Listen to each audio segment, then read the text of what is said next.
When it comes to Kanye West and everything that comes with him being back outside, releasing new music, and staging massive live shows again, the entire music industry seems to be reacting in real time.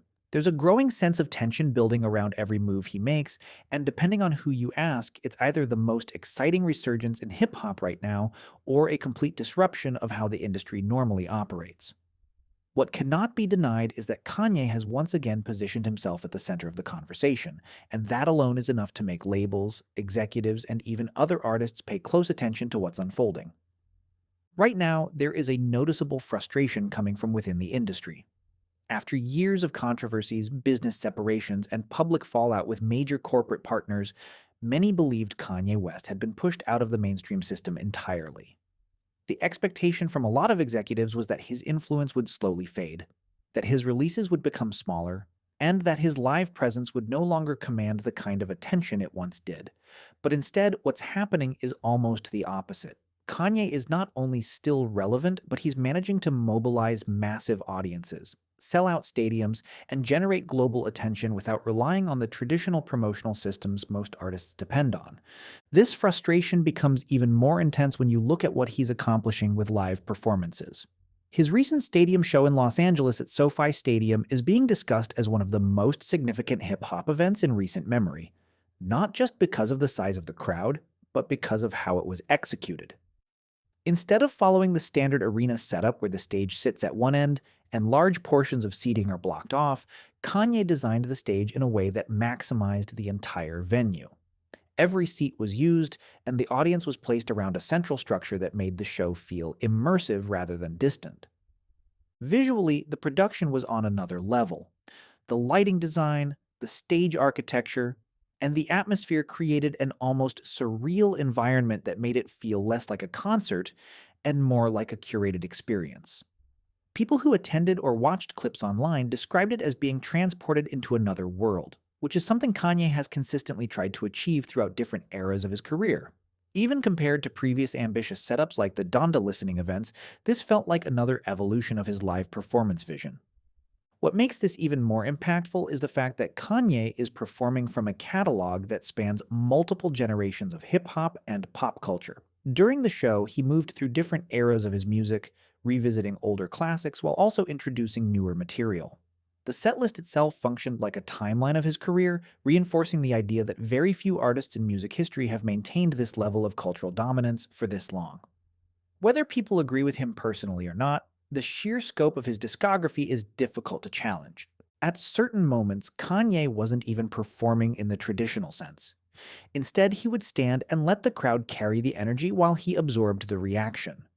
There were moments where he would barely rap and instead just let the production and audience interaction take over.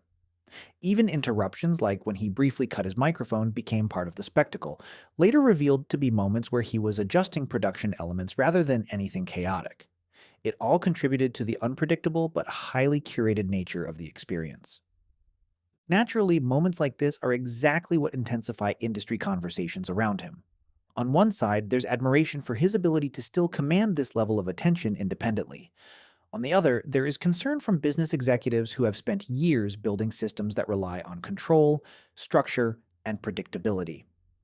Kanye's current position challenges that structure because he is operating outside of it while still achieving comparable or even greater results. A major factor in this situation is Kanye's status as a fully independent operator. After being dropped from major partnerships in previous years, including corporate relationships with brands like Adidas and music industry ties connected to Universal Music Group, he entered a phase where he had significantly more control over his output. That independence has changed the way he moves.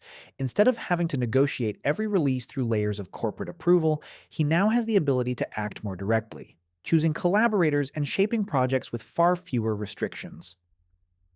This shift becomes especially important when analyzing how his recent projects are performing. Even without full industry support, his streaming numbers remain strong, and his live shows are generating significant revenue and attention. While exact figures are often unclear or debated, the scale of engagement is undeniable. His ability to turn artistic releases into full cultural moments means that every project becomes more than just music. It becomes an event. One of the more complicated aspects of this current era is how collaborations are being affected. There have been ongoing reports of songs being altered or removed from projects due to label related complications involving featured artists.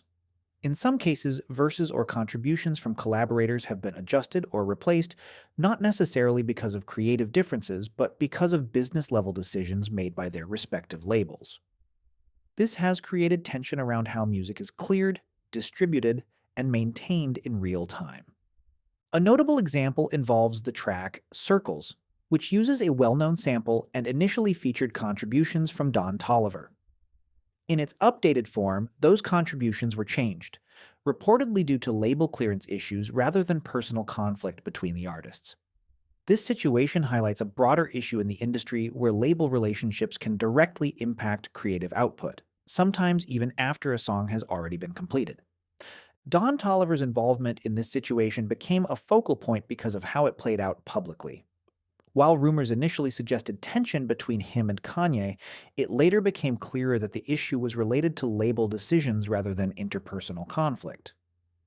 Despite this, the situation still led to speculation about loyalty, collaboration boundaries, and how much control artists actually have over their work once multiple corporate entities are involved. Interestingly, Don Toliver later appeared at Kanye's SoFi Stadium show, which helped shift the narrative. His appearance on stage was interpreted by many as a statement of solidarity, reinforcing the idea that creative relationships between artists often exist separately from the business structures surrounding them. The performance itself included energetic crowd reactions and collaborative moments that helped reframe the earlier confusion. These kinds of moments add another layer to the larger conversation about control in the music industry. On one hand, labels are responsible for managing legal rights, distribution, and commercial strategy.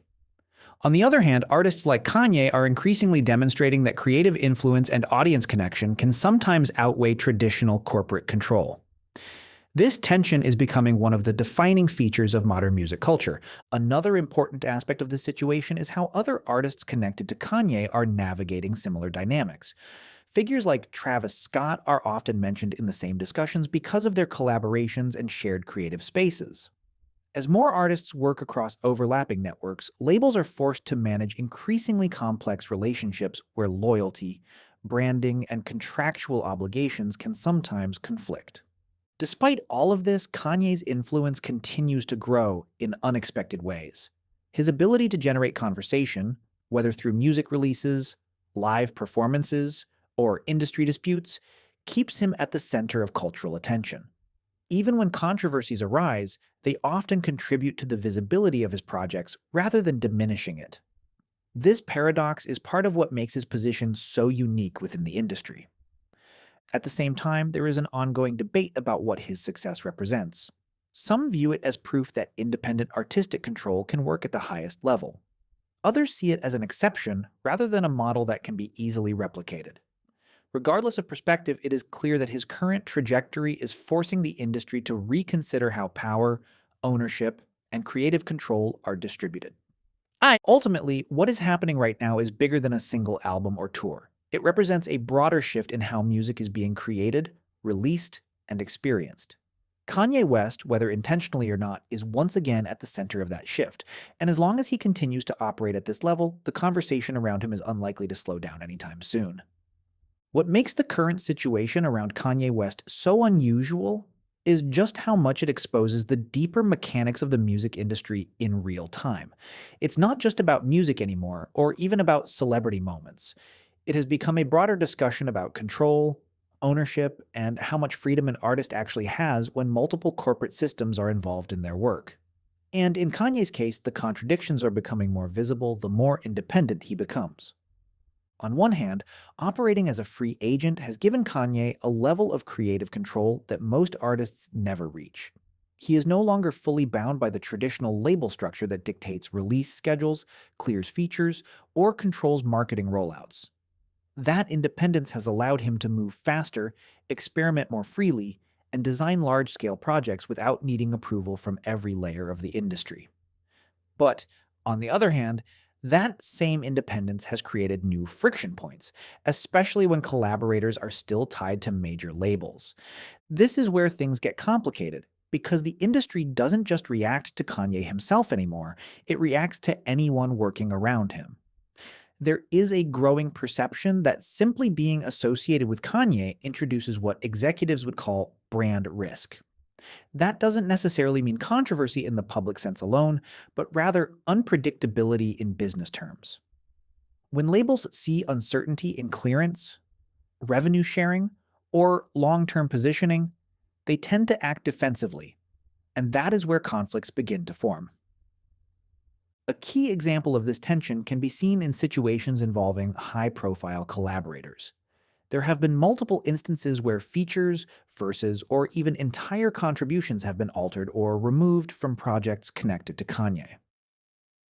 One of the most widely discussed cases involved a situation where a well-known artist's contribution was reportedly pulled from a Kanye-related project due to label-level intervention, rather than personal disagreement between the artists themselves.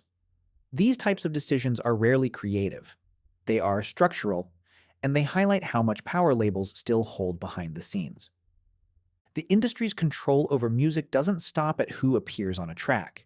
It extends into how songs are distributed, how long they remain available, and even whether they can be modified after release. That's why situations involving removed verses or altered versions of songs create so much discussion.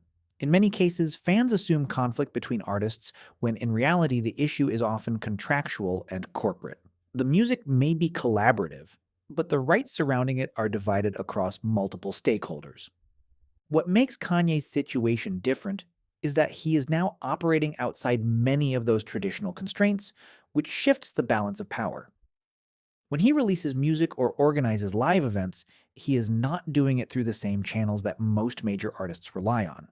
That independence allows for scale and speed, but it also means that anyone working with him may still be subject to their own label restrictions.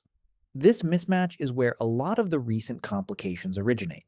There was also a well-known situation involving high-level artists and unreleased collaborations that never fully materialized due to label intervention.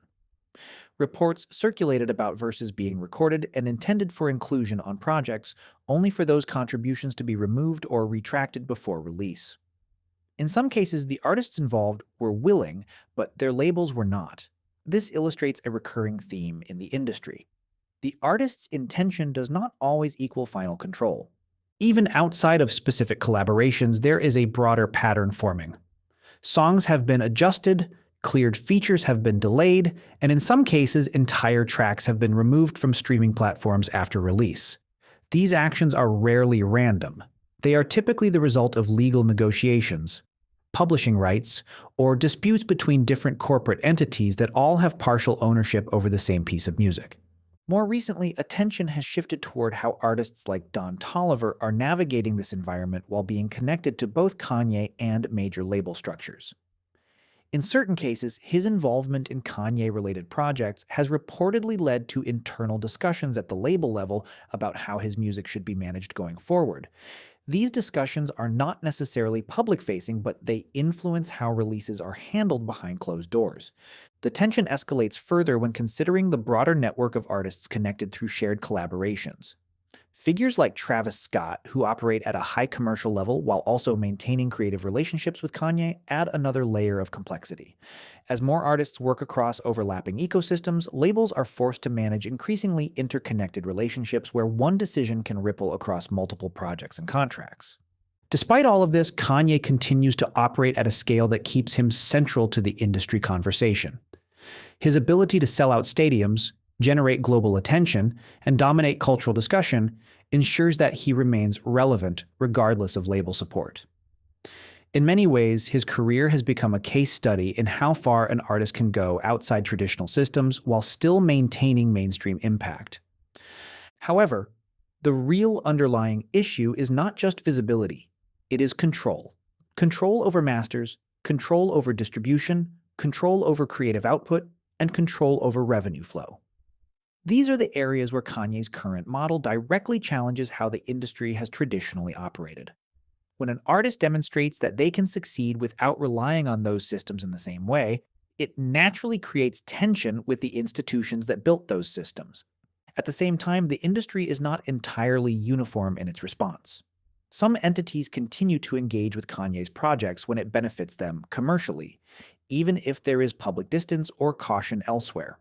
This creates a dual reality where, on one level, there is resistance, but on another level, there is still active participation when the financial or cultural upside is significant enough. That contradiction becomes even more visible during major live events.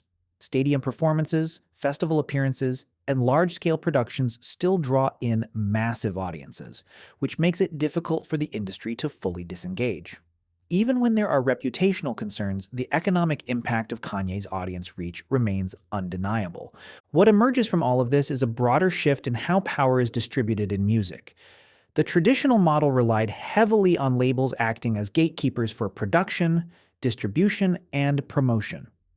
But artists like Kanye have shown that it is possible to bypass parts of that system while still maintaining influence at the highest level.